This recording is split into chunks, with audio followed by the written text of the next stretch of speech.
All right, so good morning. Some people want me to go ahead and teach a little bit from stuff I've been teaching over the years and stuff like that. So I don't I see. I'm not a very good presenter. I just kind of do this. I don't have a speech prepared or written statement or anything. I just kind of talk. So I'm not very good at. I'm not very eloquent, as I say. So anyway, I want to talk about how we actually operate in a symbolic way. Okay, and the symbolic way explains actually how we actually operate in the physical world. So I'll start, and I'll use three places in the Bible. I'll use Genesis, the book of Joel, and Revelation. So like I said last night, I teach mostly from Genesis and Revelation, and then in between too. But so this is Genesis, book of Joel, chapter 2, and Revelation. This is the first book of Moses, called Genesis. In the beginning, again, in the beginning, God created the heaven and the earth, without form. So here's what I'm talking about. God speaks words to make things happen. He speaks with his lips. From God's lips to our ears, from God's lips to forming. By his will, he creates things with his voice, with his words, with his thoughts.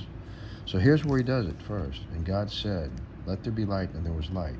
God said. He spoke words. He took action.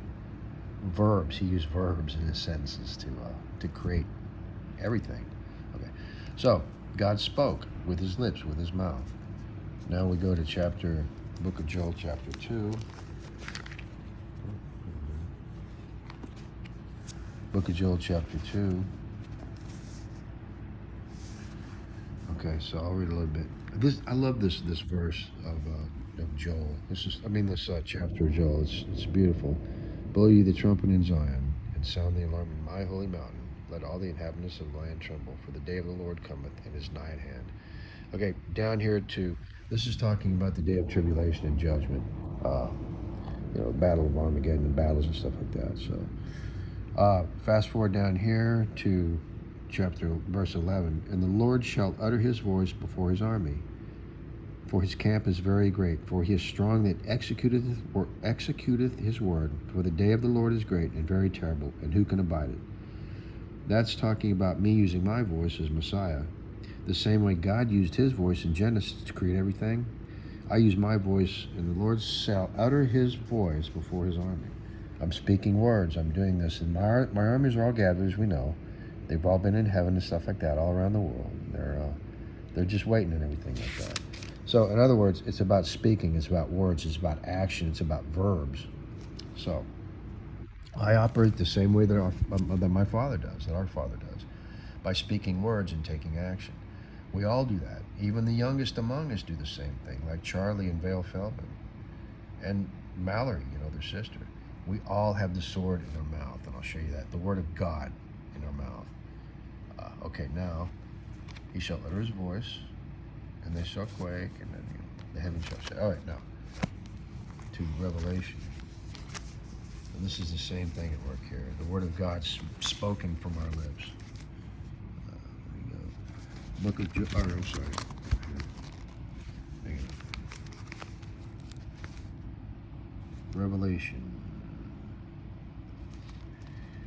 chapter 11, or verse 11. And I saw heaven open, and behold, a white horse, and he that sat among is called Faithful and True, and the righteous need doth judge and make war. His eyes were, that's talking about me, there many crowns, and his name high. And here's where we go. Okay, verse 14. And the armies which were in heaven followed him upon white horses, clothed in fine linen and white clothing. Now that's the Beatles, that's the Stones, that's Joe Dirt, that's the Apache, it's the Chiricahua, it's all of us that we've been in heaven. We're everywhere, and we're coming out of heaven, so to speak, to get the bad guys.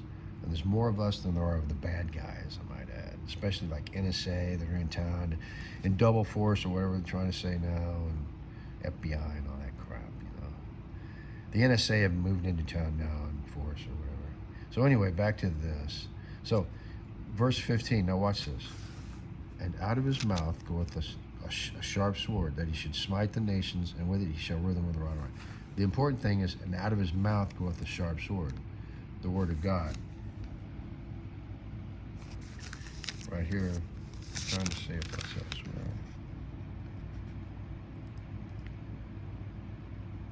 At any rate, the point is in this one, and out of his mouth goeth the sharp sword. The same thing with all of us. Like I said, even the young of us, Charlie Feldman, we all have the word of God out of our mouths. So that's how we operate. The Spirit lives within us, dwells within us. The Spirit of God, Him, actual, Him. And He's our sharp sword that comes out of our mouth. It's really all about Him and His Spirit coming out of our mouth. The truth that He is all about. In the beginning, God said, let there be light, and there was light. The light of His eternal truth. So when we speak words, it's the eternal truth. It's the Spirit of God that's doing it for us. So anyway, I just want to say that, and that's a little bit of me teaching. I guess Guthrie wanted to see a little bit of that. I don't know how well I did on this. Like I said, I didn't go to, I didn't go to divinity school. I'm not a theologian or any crap like that, Anyway, so I'm just a guy that loves God and all that kind of stuff. So, all right, I'm going to cut this off here. Good morning, Courtney next door. Good morning, Council Tyler Apartments. I can't wait to get there. Home sweet home. And then we'll have a great time. So you guys have a great day. And this is just me doing a little preaching, a little teaching. So I got there. I love you, Bail, Charlie, Mallory, Ellie, Ryan, Hoda, Haley and Hope, and Adriana, her husband, and Primo y Prima.